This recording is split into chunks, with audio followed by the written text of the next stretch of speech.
Let's go. Let's go. Let's go. Tenfold. Tenfold. Tenfold. Let's go with the Tenfold Show. Let's go.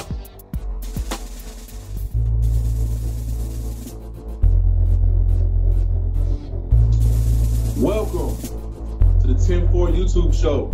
You know, this show's going. I'm so excited about this show, excited about this panel. I'm excited about a lot of things we're gonna do today. Just to let everybody know, this is a show that's gonna be talking about sports. It's gonna be talking about entertainment. We're gonna educate. We're gonna inform. We're gonna get an insight from a parent perspective. Let's go ahead and start. My name is Brady Wade. I'm the producer of the Dad's Ball podcast, and we have our 10-4 panel. All right, we're gonna start with our 10-4 panel and have everybody introduce themselves. Kind of like, you know, who is their son or daughter and what they kind of do. Let's go ahead and start with James. Hold on. All right, let's go ahead and start with James Etta. James Etta, introduce yourself. Hi, I'm James Etta Cleveland. I live in Franklin, Tennessee. I own Sports Farm University. It's an athletic consulting firm for the mothers of athletes in high school and middle school. My son is Ronald Cleveland. He played at the U.S. Air Force Academy. Awesome. What are some things that you do?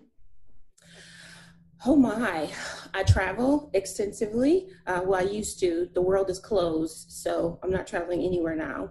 I like reading. I help moms raise whole people. So I do a lot of life skills classes like financial literacy, understanding who they are outside of the sport, preferences, behavioral styles, how they prefer to learn, to communicate, to be communicated with. I do family and individual coaching as well. Awesome. Let's go over to Lamont. Lamont, what's going on? Hey, man, what's up? How you doing? Doing all right. All right. I'm Lamont Ramsey, father of 2 Division I football players, also father of the best cornerback in the National Football League. I'll say it that way. Yes, sir. Jalen Ramsey. I'm here today just to, give some knowledge about what I went through and all that. I run a nonprofit called Ramsey's Reach, where we help athletes and young people meet their life goals through academics, athletics, and social enrichment programs also. Yes, sir. Terrence, what's up, big dog? Hey, how you doing? I'm Terrence Parsons from Harrisburg, Pennsylvania. My son is Micah Parsons. He plays for Pennsylvania State University, one of the top linebackers in the country. I work for the Harrisburg School District, been doing that for 16 years. I run a program called the Brotherhood at the school where I try to enlighten young men on how to be just men, They come from single parents, just teaching them the ins and outs and let them know it's okay to be different, and try to make a change, because some of the kids around here get caught up in their family lifestyles and feel like there's no way out. I try to let them know there is a way out. You got to be willing to make a change. Awesome, man. Awesome. And the big thing about this situation is all of us, we have successful children and we're all giving back in other ways, and that's awesome, man. That's awesome. Let's go ahead and get started and start into the show. Again, this show is 10-4 and it's 10 discussion questions with 4 outstanding parents that are qualified to answer. All right, so let's go ahead and get started with the first question. Early this week, Virginia Tech cornerback Caleb Farley decided to sit out the 2020 season of college football to prepare for the 2021 draft. All right, so let's look at this quick clip of them on Twitter last week and what he had to say. After much consideration with my family, I have decided to opt out of the 2020 college football season and begin preparing for the 2021 NFL draft. I am opting out due to uncertain health conditions and regulations and all the other opt-outs going on in football right now. I tragically lost my mother, Robin, January 2nd, 2018 to an illness, and I cannot afford to lose another parent or loved one. Though the competitor in me badly wants to play this season, I cannot ignore what's going on in my heart, and I must make the decision that brings me the most peace. So thank you, Virginia Tech, my coaches, teammates, and anyone else who has supported me in the past. I wish you all the best and stay safe and God bless. All right, Terrence, what you think about that, man? If that was Micah, bro, would you sit out? Well, it's crazy that you asked me that because, you know, we're sitting around right now and we're actually debating on, you know, what his final decision is going to be because it's bigger than football. Like, I think they feel like these young men are young, so the virus can't hurt them or their immune system's strong enough to fight it off, but it doesn't have an age limit, you know, so him saying no, he had to do what's best for him and his family. You know, watching the clip, he said he just lost his mother last year to an illness, so he didn't want to take a chance, and you shouldn't take a chance with your life if you got the opportunity. I mean, you're going to have some people that may dislike the decision, but you have to think about your family. I agree with the young man for a couple of reasons. One is not so much as if you die, but I've been home for a month. I had COVID, and so I'm recovering. And we still don't know the long-term effect to my breathing, because that's one of the things that has continued to plague me, fatigue and shortness of breath. So yeah, everyone's saying they might not die, but if you lose heart and lung function, you're not going to the NFL anyway. So you have to think about that as well. Also, this young man has lost a parent. And I commend the gentleman for saying that, hey, I care enough about my father to sit out and make sure that his health is okay, because I might survive, but he might not. So I think that that's a very commendable decision on this young man's part. Mike, jump on in there. I agree with him also. I always tell these kids that it's more than football, it's more than athletics. And family's everything. So, you know, when he made that decision, especially knowing the history of why he made that decision, it wasn't just, you know, I'm going to just go and train for the NFL. It was that, you know, he took his family into consideration when he made that choice. So I support that 100%. Yeah, definitely, man. I definitely support the decision. You know, he's like one of the top 3 corners in the country. You know what I'm saying? I think I know another corner, probably top 3 or whatever. But it's best of luck to him and his decision to get ready for the combine and the draft, man. Let's roll on into the next question. All right, we always talk about ability, the abilities of kids. You know, ability versus parenting. So, for instance, you know, I have a son, you know, that has great ability, but I feel like if he was in another situation in another household, he might wouldn't have went as far as he's gone so far. What do y'all think is more important? You got to pick. You can address and put positives on both, but what's more important, the ability on one side or the parenting? I'm going to say I believe it's parenting, because you can have all of the ability in the world, but if you don't have a parent to strategically position you, like they have to make sure that you get your academics.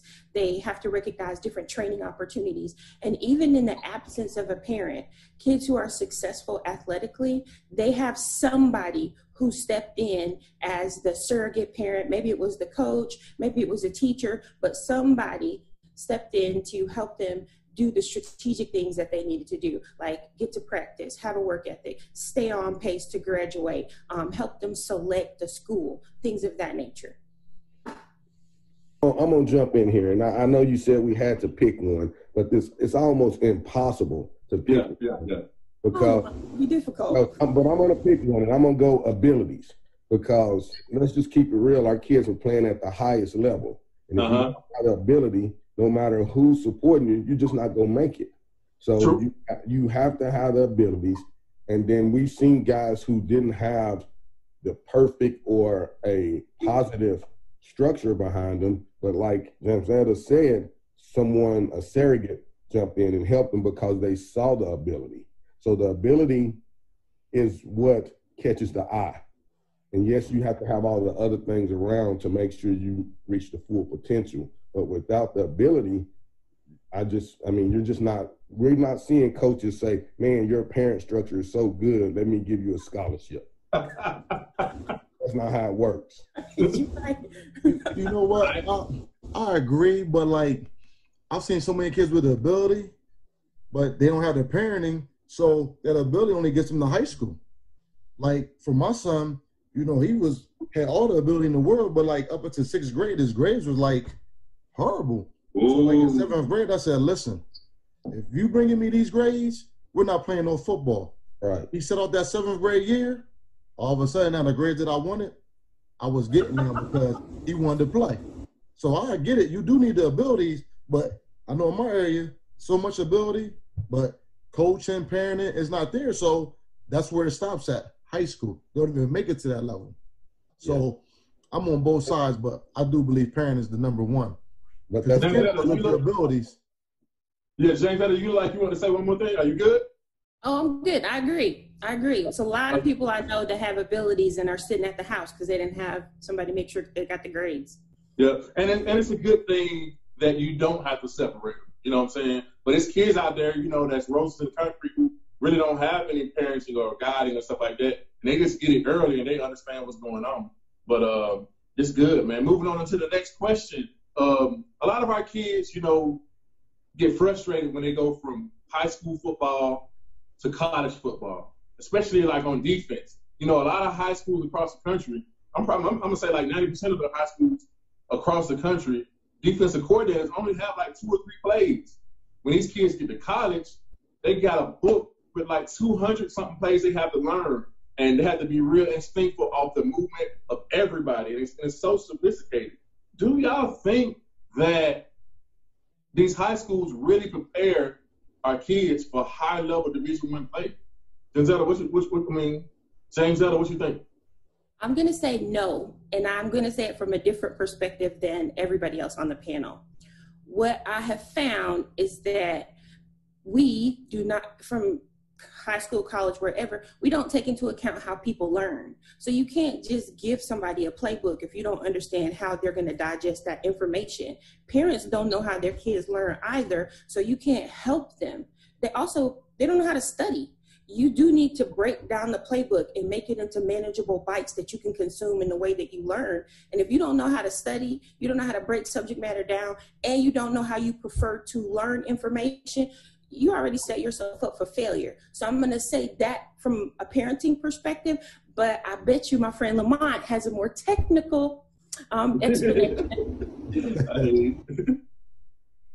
Personally, I'm thinking, man, everything you said about the playbook and when you get to college is huge, whether you're on the offensive side or the defensive side. A lot of the guys grew up and they put kids on defense because they're aggressive, and they say, we've heard this before, find ball, get ball. You know what I mean? So they just put the aggressive kid over there running to the ball. He don't have to really play within a scheme because he's just athletic enough.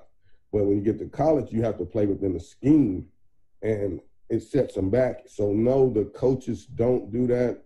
At the same time, a lot of high school coaches are not really, they're teachers who love the game, so they're there to get the extra stipend to supplement their pay. So they don't go too deep into all of this stuff. They're not there. I've heard a high school coach say, I'm not here to get you a scholarship to a kid before.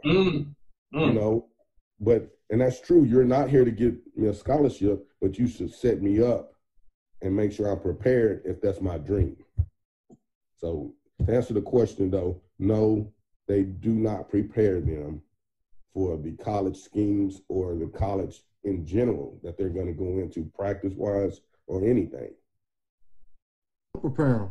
I feel like, I don't want to jump into other questions, but it's all about who your coaches is. I've noticed, if you play for a coach like Mr. Ramsey, if he was a high school football coach, his team might be better prepared because he has the knowledge. He put his kids through, where other coaches, they may have got the job again just for the stipend. So they're going to do just enough to win, whether your child learns or goes further on. They just worried about winning right here on the high school level. They aren't preparing for the future, and that's my biggest thing. It's okay to win now, but if you can't win later, what was the purpose? Yeah, what are you doing it for? And my biggest thing is a lot of high school coaches will say, we want to do it because the mindset of all the kids aren't high enough for them to understand. So they're not developed enough to understand. So we just try to make it real simple. But you got to challenge just like you got to do in the education order. I mean, just like you got to do in school, the classroom. Yeah, you have to challenge. So next question, Luke. Wait a minute. I'm gonna put this out here in regards to this question, and some coaches might not like this when they hear it, but playing in college is not a high school coach requirement. So some of them, I'm just going to be honest, they probably can't prepare our boys because they don't know. You've never been through the recruiting process. You never played in college. How can you tell me how to transition to a playbook that you've never had to learn yourself? I know that's not going to be popular with a lot of people listening, but it is what it is. It's very hard to tell me something you can't do, and you're not willing to bring in a former college player to do what you can't. But I'll leave it there. Yeah, a lot of former college players don't come back because they just don't make enough. But one thing that coaches can do is go to your nearby Division I college camp. They're going to show you everything they're doing. Like I've been to one at Ohio State, and I've seen a lot of coaches there, but just not enough.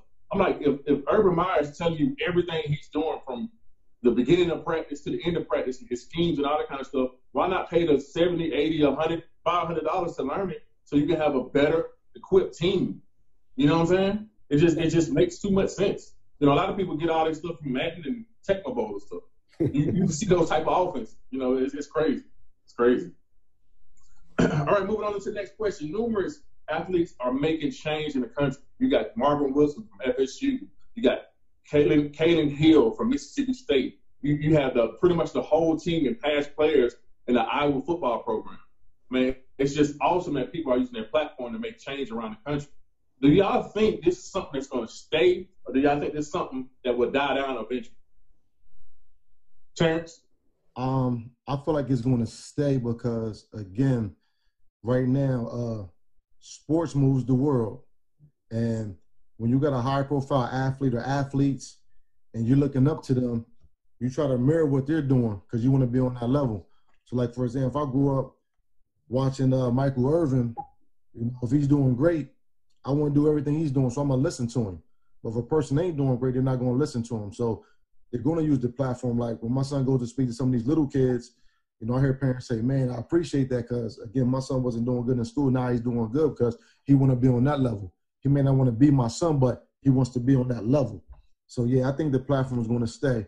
It's going to come along slowly and then progressively get bigger as kids feel like the need to stand up and make a change. Yes, sir. Yes, sir. Yes, sir. I think it's timing, too.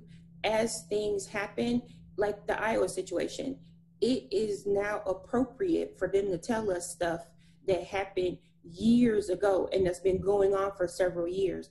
I look at the fact that more athletes are comfortable kneeling, more athletes are comfortable not even being out on the court when the national anthem is being played because it's more acceptable.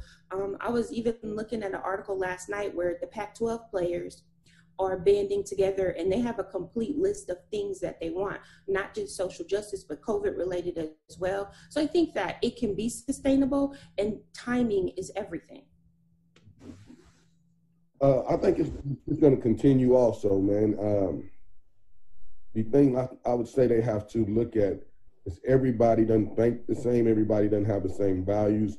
So with the platforms that a lot of them have, they're going to alienate some people. So we're going to lose some fans. We're going to lose some people who just don't want to be a part of it. But yes, I think they're going to continue to use their platform to for social issues and stuff like that. It's not going away.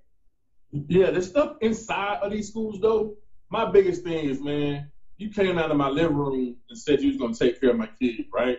Right. And then you doing stuff that you wouldn't do in front of me. You saying stuff that you wouldn't say in front of me. If you was correcting my kid about saying the N-word or something like that, you wouldn't say the N-word in front of me.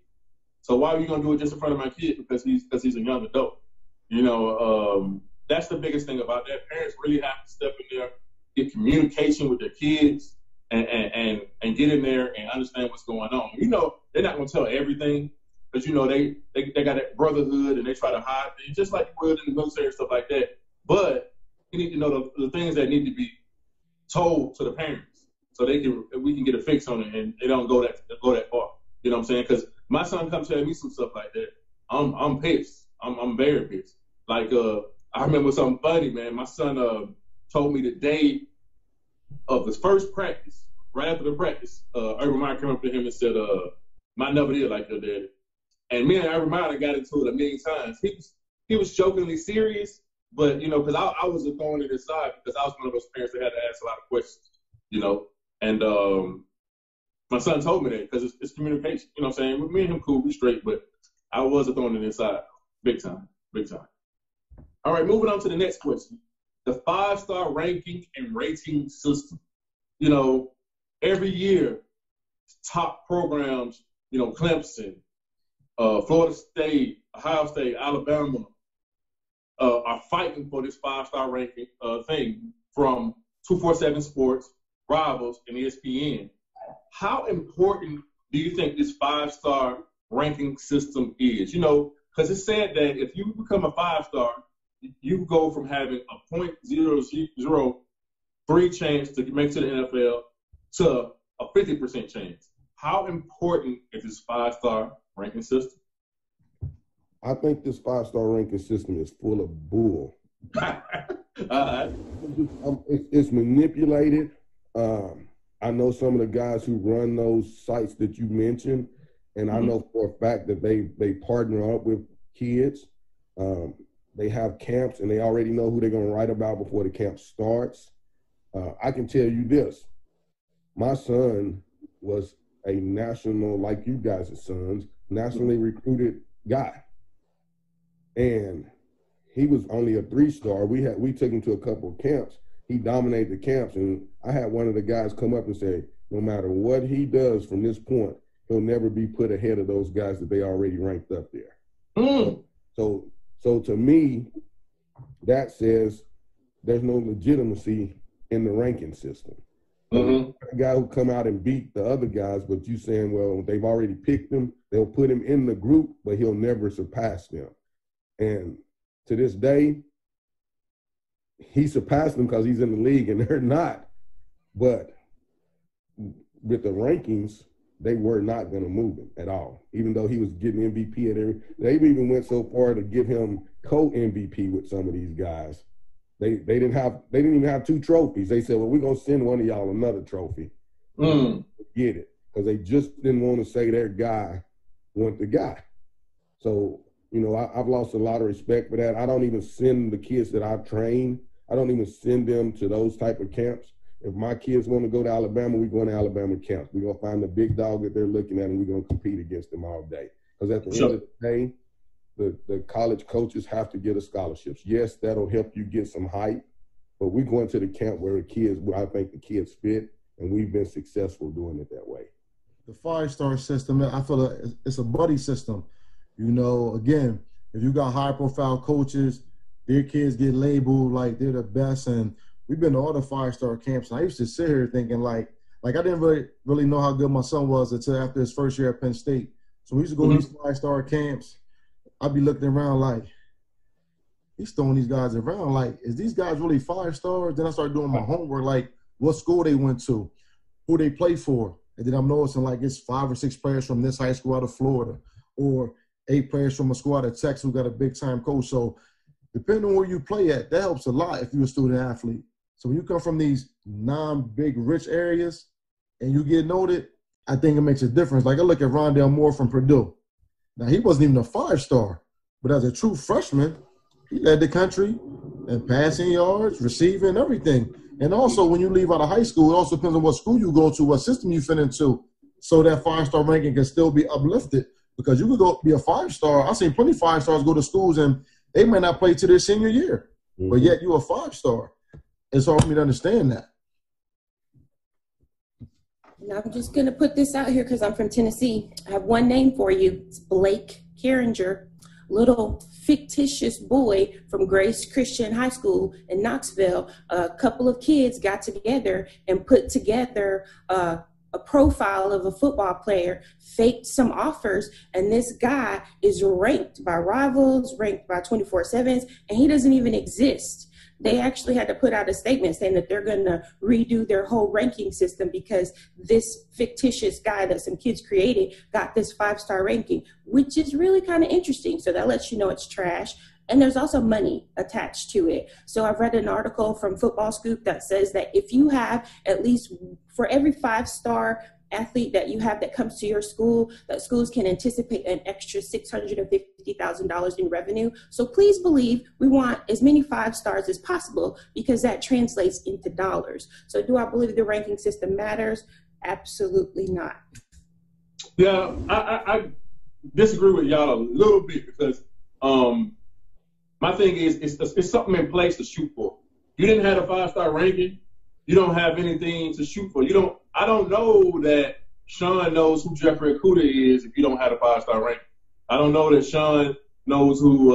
I don't think Caleb Farley is ranked that high or whatever. But out of the top corners in the country when we were in high school, that's what we went to find out. And so Sean was able to play with and train with Jeffrey Okudah, play with Isaiah Pryor and all those guys at a younger age. You know, we met them at Deion Sanders camp. So Deion Sanders was able to look at them, and we met them at different camps across the country. Because if you're the best in your city, you got to find out a place where you ain't the best, so you can compete a little bit harder. So to me, I use it as a tool, and I know the parents, the coaches of high-profile college places, they use it as a tool. I did an interview with Ohio State a while back. They wouldn't admit it, but I guarantee that's the number one tool they use. They definitely use it.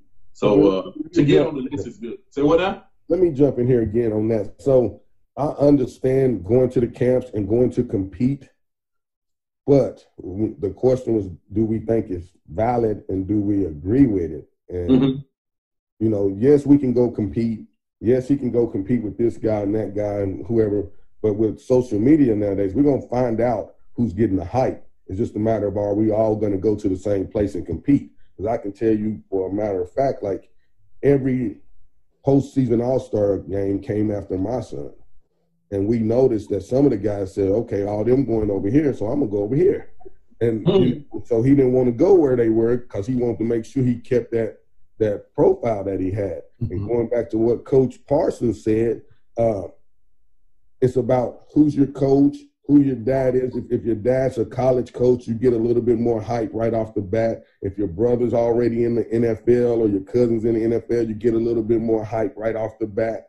And so the kid who don't have that is already fighting uphill. And if he makes it up there, and then for them to say you're never going to be ahead of them, it kind of keeps a chip on your shoulder.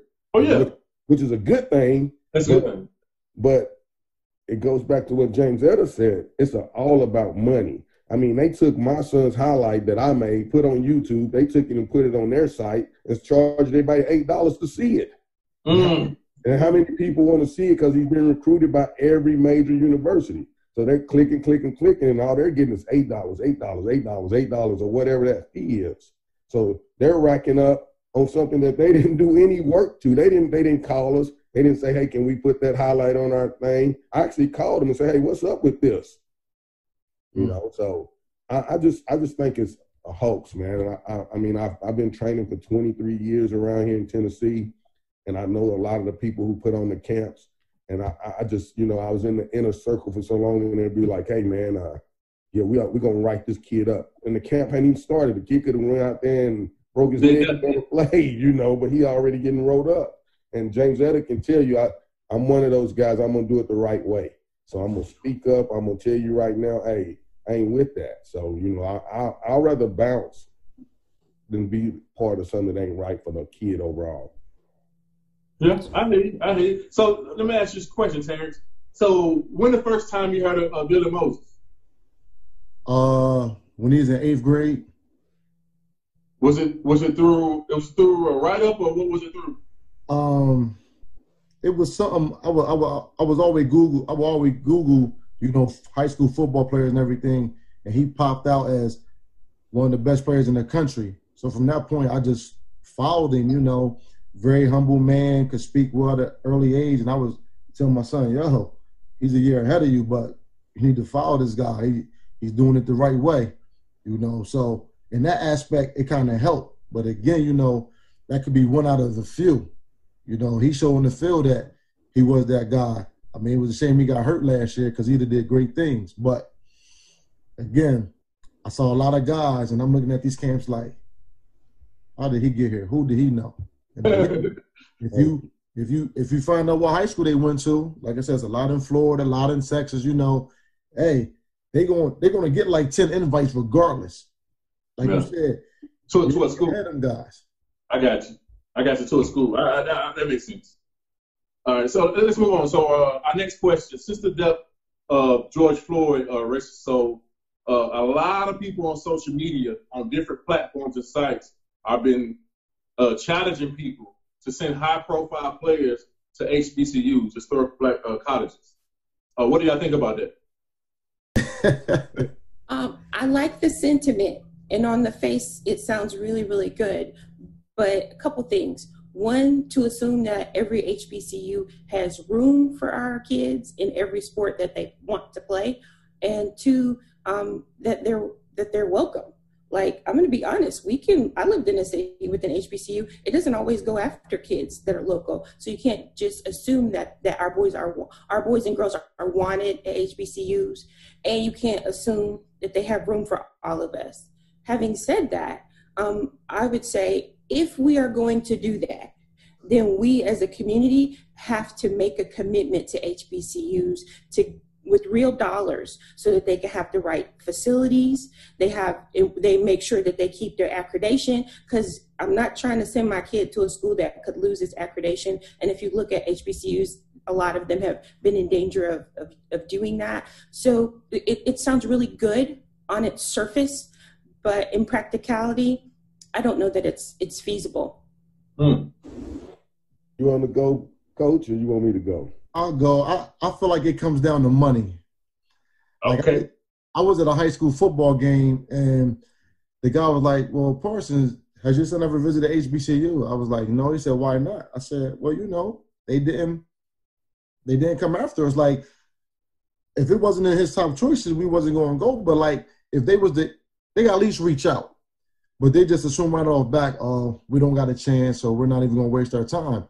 But waste your time. If you want to be on that level, give an opportunity. But, again, it comes down to money. Like, you can say, okay, listen, if you come in, we can offer you this, we can't offer you that. But in the long run, this is what we have in place for you. Like, you got to sell yourself.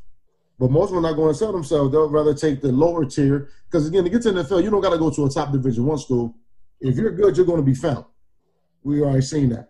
But they're not going to reach out because they feel like they're going to waste their time. And you look at different schools like Nebraska, we was out there, they offered this much as a stipend. Their stipend was low, so all the players that was on the visit, we're not going here.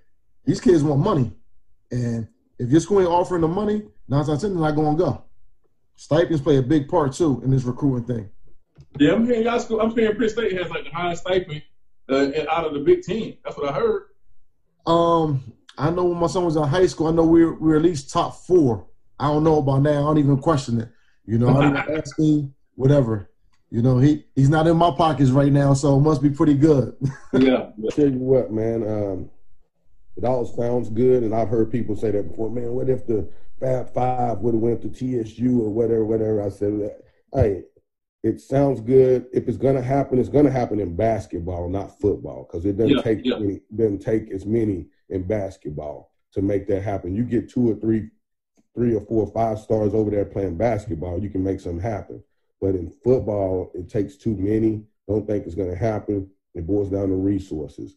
It boils down to these kids like the amenities that are at the big schools. If I come in the weight room and, we talked about this on your podcast, man. You come in the weight room and I'm wild, man. I got the I got the smoothie bar. I got the waterfalls. I got this, I got that. And then I go over here and I'm just in the weight room like in the garage. And I'm like, damn, okay. And, I want all that. If I'm a big-time guy, I want it all because I deserve it all, So I think it's resources more than anything. And like they said, the big-time schools, if you're in my neighborhood, if you're in my city, whether you have a shot or not, recruit them. You should be first in on the kid.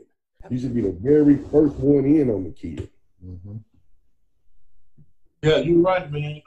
My biggest thing, because people will hit you up with, Jerry Rice went to HBCU. They was talking about older players that went to HBCUs that are NFL stars, but back then they wouldn't let us go to those other schools. I understand.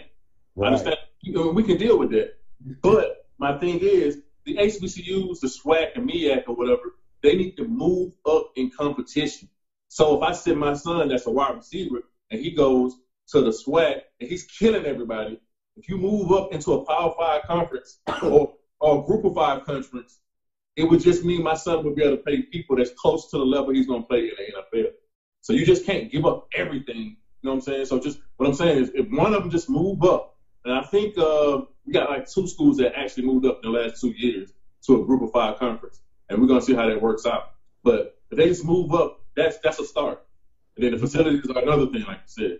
So you know what though, moving up is not as easy as we think, because they get up there and then they got to have a certain amount of attendance. They got to have this, they got to have that, they got to have a certain amount in the, I want to say endowment, escrow, to make sure they can do this, and this for the upgrades and the improvements. So it goes back to what Ms. Cleveland said, that if you're alumni, if your people are not putting money back into the program, you can't do it. Alabama, for instance, some of these coaches at Power 5 don't even get their money from the school; they get it from the booster club. Mm-hmm. It makes $7 million because 5 coming from the booster club. You know, so where HBCUs are not at that. They're still relying on a lot of state funds just to stay afloat right now. Yeah, you're right. You're definitely right. I can envision, Clark, Morehouse, Spelman, all those people putting all their resources together, become one college. I can see it happening in Atlanta. Become one college with a lot of backing. You got a lot of money in Atlanta that you can do some of that with, but you really got to have that vision. And HBCUs are more set, in my opinion, on preserving history and historical things than moving into that platform, because they really just don't put a lot of money into the sports realm, in my opinion. And even if you don't move, take advantage of scheduling non-conference games. Okay, if you can't afford to move, then schedule out, be strategic about who you schedule in your non-conference schedule so that your kids can get access to a higher level of competition. Heck, they'll probably pay you to play them. They will. Yeah, they will. I think FAMU was playing, if I'm not mistaken, FAMU was playing somebody at Division I. They had 2 Division I games. They was playing a high, ACC school or something like that. I'm pretty sure that was going to happen this year if it weren't for the COVID. But let's move on to the next question. All right, you take a look at this picture last week on social media of Dwyane Wade, Gabrielle Union, and his family.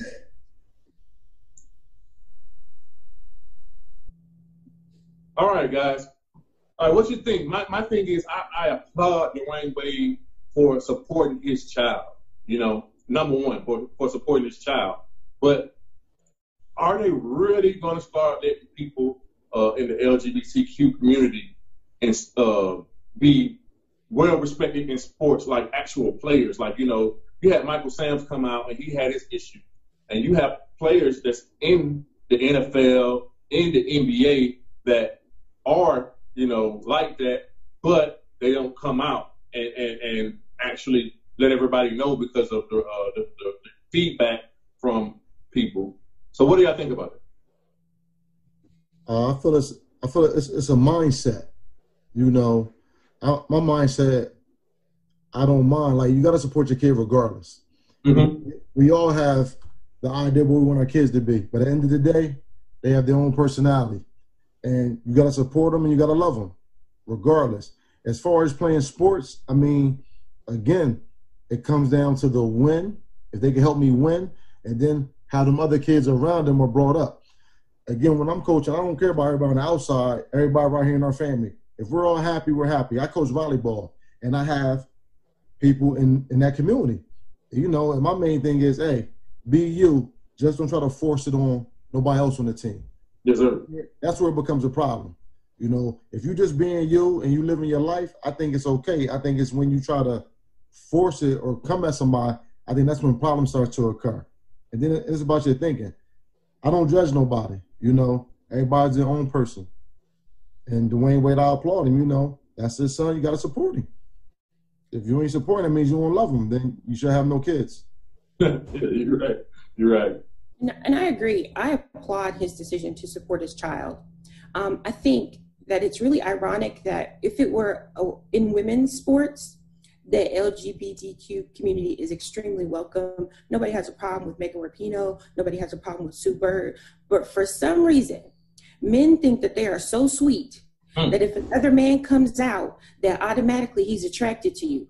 I want to say sometimes, like, dude, the girls aren't falling over you like this. So why do you think that today, when this person comes out, that they're going to want you? They've been in the locker room with you for a long time, and they haven't approached you. So it's really it's perception. I totally agree with Coach Parsons that it's really perception. There are guys, I'm convinced, that are closeted and they play today in all sports and that they play at a very high level, and it's just other people's perception that keep them in the closet. That's a great point. Great point. Lamont. Yeah, man. Like you said, you have to applaud Dwyane Wade. You have to support your kids. You know, you love them, so we support them, man. And I just think them standing by him and comforting him during those times that's needed. As far as women's sport, Ms. Cleveland is right. It's more acceptable, but most of the time women are more acceptable. You know, no matter what field you're in, if it's a male-dominated field, there's some biases usually in it.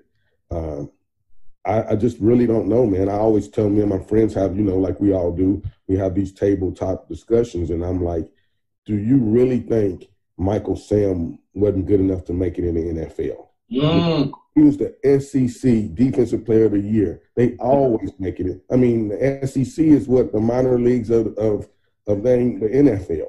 And you gonna tell me the Defensive Player of the Year couldn't make it? I watched a couple of those games, and he looked like he was playing just as good as anybody else.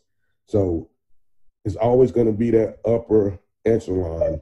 And until we get people and they're not afraid of something and they're more educated on it, we're going to have those biases. So I think it's still going to take a while in male sports to be accepted. But it's just, I think we just got to keep educating people. And like you said, everybody has their own thoughts, and they do what they want to do outside. Just don't force it on somebody else or make somebody else uncomfortable. So everybody, you know, it's an old saying, treat people like you want to be treated and everything will be all right. So. Yeah. Okay, with student athletes and mental health, it's very, very, very important. You know, you have kids who are in spotlights on teams, you know, kickers that miss field goals, that get death threats, you know, people being a long way from home. Do y'all think that every school should have mandatory mental health advisors for our kids? I do believe that they should, and more than that, I believe that mental health should be incorporated into the program as a whole.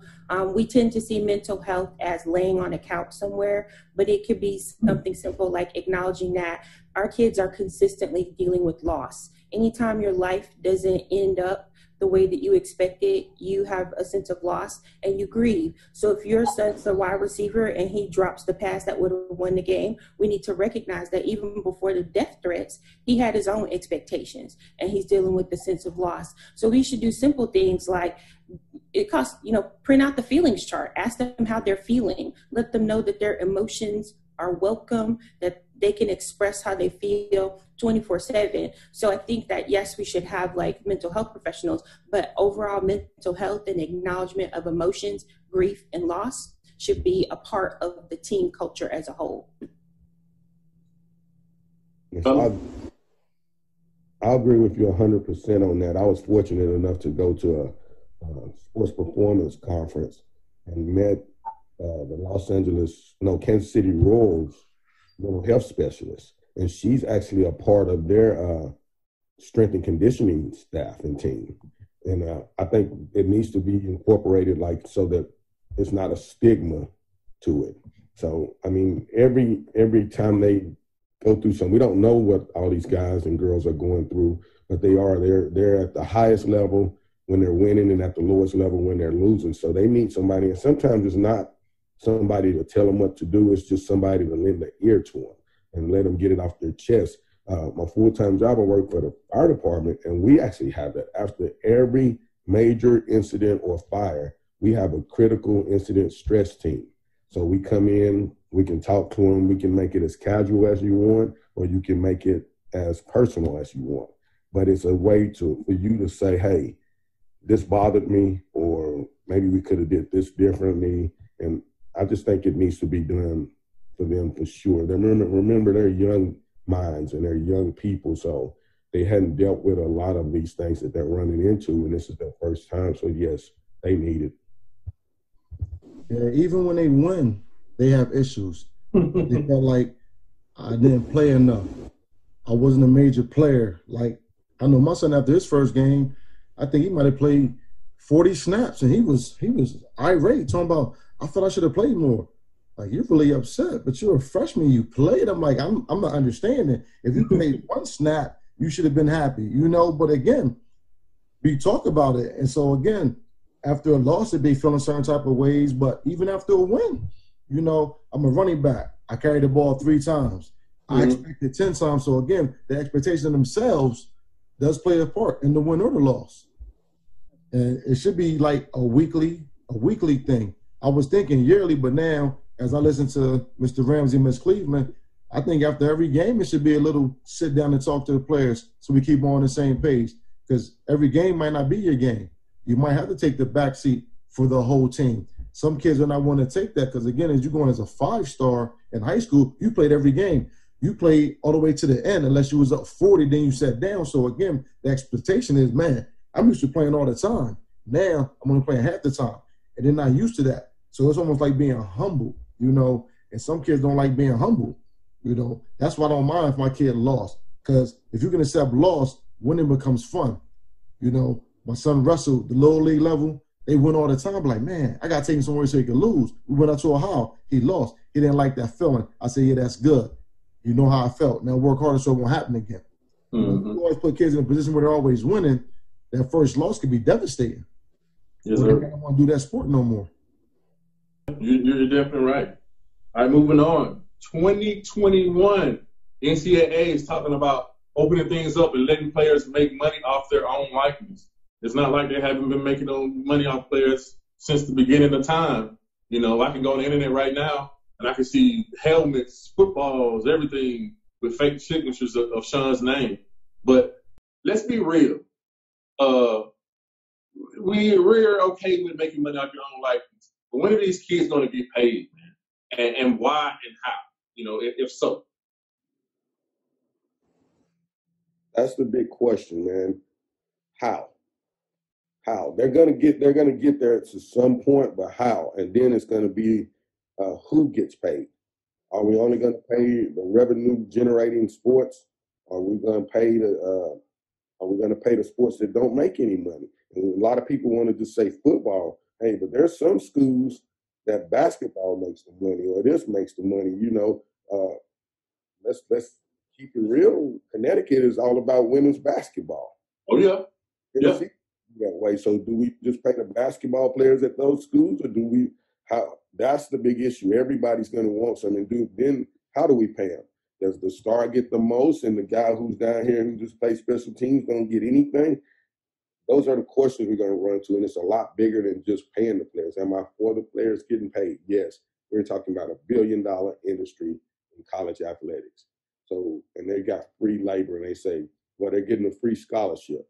Well, last time I checked, the scholarship at this school is not equivalent to the same amount at that school and the same amount at that school. Then they say, well, we're going to make the haves and the haves not. We already have that. When I go to Alabama or I go to Florida State or I go to Penn State, I look at the facilities and I'm like, goodness gracious. And I go to Ball State and I go to Miami of Ohio. I'm like, man, so we already have the haves and the haves not. It's just the way, you know, we have to find a way to do it across the board. And I think maybe it's every year so much of the money that you make off TV contracts and stuff has to go into a pool. Once they graduate, because all of them not going pro, they get a percentage of that money that was put in while they were in school, you know, and it's going to keep going up. So every year it's going to go higher and higher because the TV money goes higher and higher. But you give them a percentage after they complete their degree or when they come back or whatever, and that gives them an incentive to that kid who's on the bubble who say, man, I'm probably not going to make it. He's going to stay and get his degree because he does have something coming at the end of the day. I don't know. That's my thoughts on it. Okay. I agree. I think that they should be paid. And I like the idea of doing revenue sharing. But I think they can start really simple. Like simple would be saying that 100% of the athletes that play, we're going to pay for their medical insurance for going forward, because we don't know how many athletes are left with ongoing issues after they play. We don't track that. And so, I mean, it doesn't have to be something that is like astronomical. You can start really simple by making sure that they're cared for in certain ways that you know that are real and tangible. But I definitely believe that that they should be paid. I agree with Lamont. The how is going to be an interesting thing. I never thought about it like that. I was thinking, as far as any sport, it has to be level. So if you're a football, first team, second team, third team, there's levels here. But then on the split side, your grades have to. So if we start at a 5-point grading stuff, if you're a starter, then you get the max, whatever that would be. If you got a 4.0, you get the max over here. So we'll combine that. And over the years, because again, you could be a starter but got a 2.4 GPA. You're not gonna get the max dollars. Where you have this scholar who may be a second teamer but got the 4.0, he may make more than you because his variables add up to more. But again, it's a lot of different ways, but they should get something. I do agree, besides the stipend, so they can have something. Like I said, everybody's not going to the NFL, so at least when they graduate, they have a little something like, well, I got something out the deal and not get anything.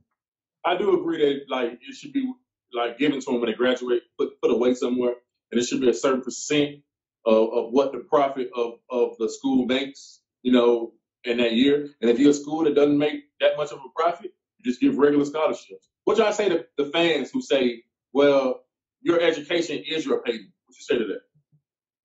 I tell you what I say. We don't say that about the kid who gets the business scholarship and can still work at IBM or wherever. Our kids can't work once they accept that and they sign that national letter of intent. They don't have summer jobs. They're always in school. They're always training. They're always rehabbing. They're always doing. You've taken away a lot of their abilities. Plus, you don't see the guy with the business scholarship. He's not bringing 80,000 fans in the stands every week wearing that jersey with his number on it and all that. So these kids are bringing in residual money that those kids who are in the regular population of the school are not bringing in. And even on the weekend, how many times do you hear this kid right here, this player of the game, and $1,000 to the general scholarship fund? So having a good athletic program brings money in that everybody's benefiting off of. Even the people who are not putting money, who not putting the sweat and the tears and the injuries on the line for it, they're getting something from it. A good football team makes the enrollment for the overall school go up. So, yeah, that's a great point. Same thing you got. I've never met a tour group that said, "Let's go meet the business scholars." That's who we want. We want to meet. They use our kids to press the flesh. They use our kids to enrich the endowment. How many of those kids who have academic scholarships have that money because of the blood, sweat, and tears of our children? Let's just be real. And we're not asking for anything that a business student doesn't already have the opportunity to do. They can get multiple scholarships. They can work. They can get paid off their likeness. I mean, we're not asking for special treatment. We're asking for equity for our kids. So let's get on the negative side. What negative things, if our kids got paid this next year in college, what things would they be expected to do like the pros? In your opinion? So would they not be able to transfer now because they get paid? But if they don't have good performance, what things will happen? Anything negative that y'all can think of? Because they can't even transfer now anyway. They're only penalized with the transfer. The coach can leave tomorrow. Man, I'll tell you a story. My oldest son was being recruited by a lot of the mid-majors and some of the lower level SEC teams. And it seemed like he had head coaches at some of the mid-majors leave and go to be assistant coaches at the Power 5 schools in the middle of the recruiting stuff. So, you know what I mean? So that leaves him in limbo. So my question is, why are they already being penalized? It needs to be something where that 17, 18-year-old kid can transfer at least once with no penalties at all. Because you guys have been on these recruiting trips. They don't show you the bad of the school until they wine and dine you and show you all the good of the school. So they're 17 and 18. Can they make a bad decision at that time? Yeah. So let's give them a chance to move on. And I don't think if you start paying them, it should be any different. I mean, They're already doing all the work. Where else can you give free labor like that and make millions, but don't pay them anything? I could think of something. I think they should have financial literacy classes. I really do. Pay them, but ensure that they take practical financial literacy classes, not an economics, not a government, but they need understanding credit, budgeting 101. And they need to also be thinking about there should be some retirement planning. Since you have this extra chunk of change, part of it, you should learn how to manage it, and you should also learn to plan for your retirement. It's definitely going to change the recruiting game up. The schools at, because everybody's not going to be able to compete on the same level. I know. And then did we also say that you pay everybody, or you just pay football and basketball, those revenue sports? I mean, I feel if you're on a scholarship, you should get paid, whether if it's generating money or not. Because like Ms. Cleveland said, football is the backbone. That's why they're so adamant in trying to have a season, because that's where the money comes from. So you just got to break it up. Period. And I think what we don't look at is we don't look at the additional dollars. So football's not happening, but that means that there's a security company in your community that's not going to be able to pay its people. It doesn't need as many people. That means that the hotels, the restaurants, there is a real trickle down effect. Our kids are not just making money for the schools. They're making money for entire communities, millions, billions of dollars, and they don't get a dime. Equity. I'm not asking for special treatment. I'm asking you to recognize the value that I bring to the table for the entire community, and you should compensate me for that. Yeah, and that's the thing I like about baseball. I'm about to cut you off, but that's my thing I like about baseball is the fact that you can go to school for 1 year, or you cannot go to school. And they have so many avenues for the kids to get paid early. A football player has to pay 3 years. Most likely has to pay 3 years until something else comes along, and injury or not waste his body, but put wear and tear on his body that can stop him from making money in the future. It's kind of crazy. That's another thing about the HBCU question. Basketball players could do it because they only got to do 1 year. Have one great year, go to the NBA. But you got to do 3. So again, that's another thing that hurts when you think about high pro athletes going to the HBCU. We talk basketball and football. That's awesome, man. So let's get into this last question. So this kind of what we just talked about kind of leads into this. So should student athletes, high viz or not, feel like they should have to be role models? Should they feel like they should have to stand up for social justice? Should they? I think that they do. Well, let me say it this way. They are role models by default. There's a kid somewhere that is looking at your kid. I remember my son's first game at college, and this little kid was like maybe 2, and he wanted an autograph. It was wow. So like that's what really made me think like, okay, at a small level, they're already looking at your child. So by default, just because they're in the public eye, people want to imitate them. Now, when it comes to social justice issues, I have told my son, pick the thing that matters to you. And the things that don't matter, you don't have to speak out on everything, just your thing. So I think that we should respect is athletes who say, this is not my issue. My issue is, maybe police brutality is not your issue. Maybe your issue is human trafficking. And that is okay and acceptable. Don't speak out on everything, just the thing that really matters to you. Okay. Yeah, I agree, Ms. Cleveland. Even in high school, once my son got labeled a 4 or 5 star, everything he talked about or did was on social media.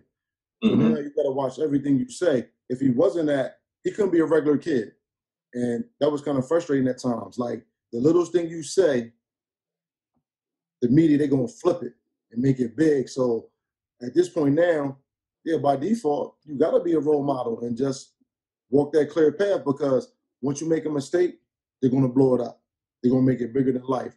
So, once you get put in that limelight, you almost have to be, even if you don't want to be. And, like she said, pick something that's dear to you and then speak on it. I agree. They are role models, but what we have to remember is this, man. They're 18, 19, 20. Even when they make it to the league, 25. all their life, everything has been structured for them. When to go to school, when to go to bed, then they get to colleges, when to go to practice, curfew, all the way. Then they, especially the pro guys, they make it to the pros. They're 21, 22. And nobody's telling them anything. And they got a pocket full of money, and everybody wants to be around them. And everybody's on their social media. Anything they say is criticized or critiqued. And, you know, yes, they are role models, but to me, I'm like, as parents, why I don't want my kid to be a role model of wide receiver number one. He's going to be a role model of me because I'm taking care of it. So that's who needs to kind of pump the brakes a little bit. If you ask me, if you want to make it a social issue, parents need to raise their own kids and not let athletes raise them. If that happens, we got to take care of the house first. And some of these social issues, we didn't even have to be kneeling on some of these social issues. Oh, yeah. And as far as standing up or kneeling or whatever, you don't have to be out front all the time to support something. You know what I mean? You don't have to take bullets to be a supporter of something. So it's just, like I agree, find what you're passionate about and go in. But you don't have to be that person that's always out front. And if you're not out front, doesn't mean you're any less important. I tell people all the time, I say, I'll play the back row, but it don't mean what I'm doing is not important. You see the CEO of the company, but you don't see the guy who keeping the floors clean. Well, if he ain't keeping the floors clean, we can't do the work. So, you know what I mean? So just find what you're passionate about and realize that you do have a lot of eyes on you, fair or unfair. You do have a lot of eyes on you. And just go back to your foundation and your upbringing. And if you do that, man, you don't stray far from that, you'll be all right, no matter who you are. Definitely, man. Definitely. I appreciate it, man. This discussion was awesome. It's the first episode of 10-4, 10 discussion questions with 4 people that's qualified to do it. Y'all been great. Y'all are going to be part of our rotational parent panel, and it's just going to get better and better. On YouTube, make sure you subscribe to it, and also hit that bell down at the bottom so anytime we drop an episode, we're going to be shooting and dropping an episode once a week that you can get directly to it and you be the first one to hear it. Definitely comment, ask any questions. We're going to be having different topics about, things that's going on in society, about informational topics and recruiting, also in the NFL, agents, financial advisors, all that stuff. So always even top one. So it's going to be a very, very interesting, broad scope show. Also follow us on Twitter and 10-4, man.